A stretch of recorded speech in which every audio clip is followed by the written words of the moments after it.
kuona kama Katonda gwensinza yanampone. Amen. Namana nakolobi mbasonye mena abankolobi mbasonye na bank ne banakolobi musonyiwe ne nasabya musonyiwe nange mbasonye mama wange jali ne antu wange jali naye musonyiye kuba Bible yagamba sonyiwanga naye nawe ajja kusonyiwanga nange nsazeewo nsonyiwe abankola obubi ne banakola obubi bansonyiwe. Amen.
abamu kasita tuzze n'abalala tubasuubira bali mu kubo bajja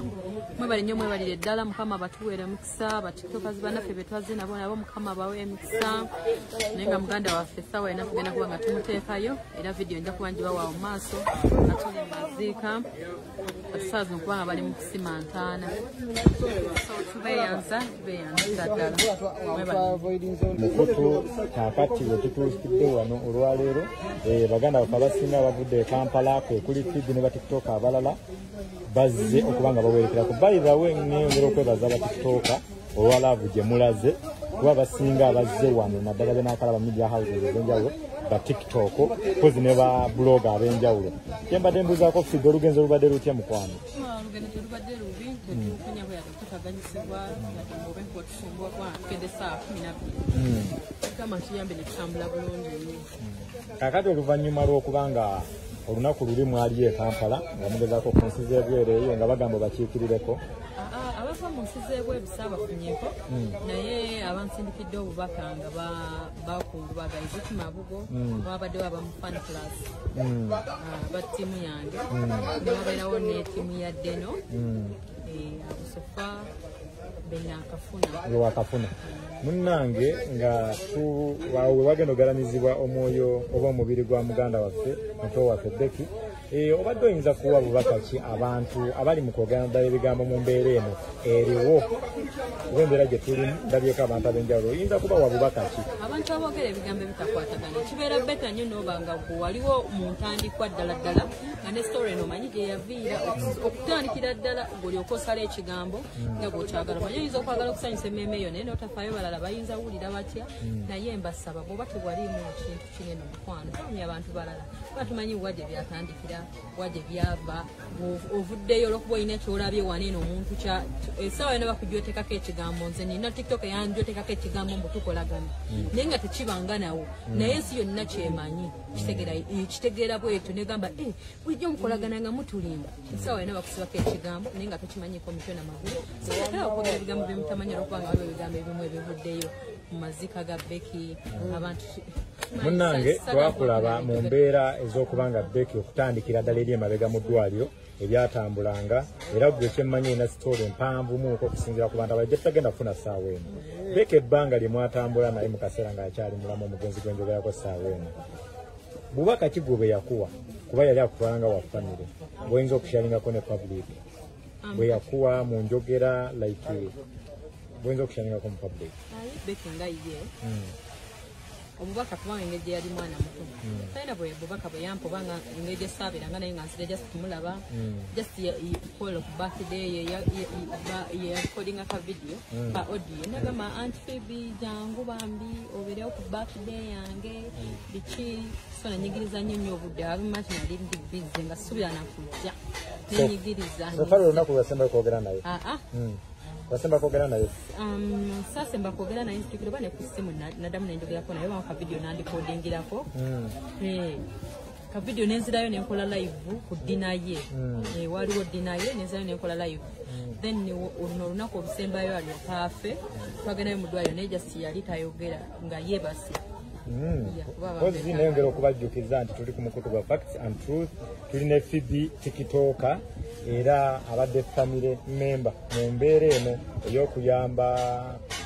omugenzi nga tanabagenda yagirimu nnyo era twamulaba era n'okuba nga omugenzi agenze tanaba kubalekerera n'essaawa nakyali nabo azaamuwerekereko Phoebe tubaye twagala tutambulemuko tugende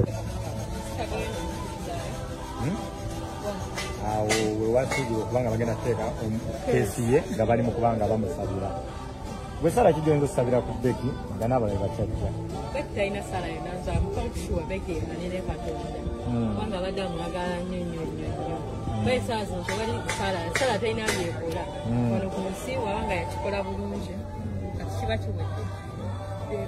yali yakola bimweyingira oyo Becky yabaddewo nga ayagala Katonda mu bulungi ne mu bubi abaddewo nga yesigala yeebaza Katonda mulamu era kkiriza tajja kufa ayetomakyene embeera yakutayewulugunyangako eri Katonda fena twali otwakiraba asigala asinza asigala asaba nga yeebaza Katonda kati tukulemberemuuko tugende otulageko ewali omubiri oba ewali keesi ye tube nga tufundikira ate tweyongera okuba nga twetaba mu nteekateeka ezimugenda mu maaso bano mwenna abasinga wano bwe mulaba tikitoka nadda kubanga betunzi tunaga kutukawo era munaye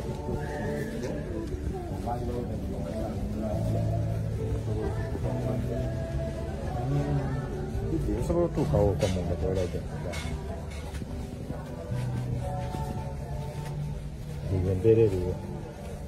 waffe yali awo tebanaba kujjayo ateeka wali erimujjude kyaliko mu nnyumba yaabwe oluvannyuma ajja kuba bambi avaayo bamutwale ennyumba ye yemubeerera naye nga tetugwamu kukkiriza tusigala tukkiriza nti gyali walungi kozi naffe tweyongera okweyisa obulungi obutaagala ennyonnyo likes ngaoli mukumya bantu balala obutagala nnyo obutaala naye olina abantu b'oluna kimanyi bagenda kwogera bingi nnyo nti oba omanyi gwe ekigambo kyoyogera nga tokirinako mitwe namagulu nti oba omanyi obutuufu bwakyo watomanyi kirina omuntu gwe kikosa wabula tubasaba musigale basirifu nga bwe mwali abasirifu mu ntandikwa temubuukira gaali gye mutamanyi nga bwe mwali abasirifu mu ntandikwa musirikire ddala nga twaliwo ne tulanga Becky obuyambi bwe natalabikirako ku mikutu gyammwe wabula nga kati muvuddeyo essaawa zino eno mumunoonya kiki ekyatuuseewo ki banaye tubasaba musirikire ddala nga bwe mutajja ku soosi nga Becky mulwadde tubasaba musirikire dda tuyanza nnyo tuyanzige ye munaffe Becky ngenda kutuusako kamera nga lagiko ne bannaffe ba TikTok abalala bakatuukawo abo tiimu yamugambye tukwataganye ba TikTokers kati bonna bafuuse family era twengera okufuuka family. Welcome to the family of TikTok. Abasinga tuzze wano lwa kusharinga love.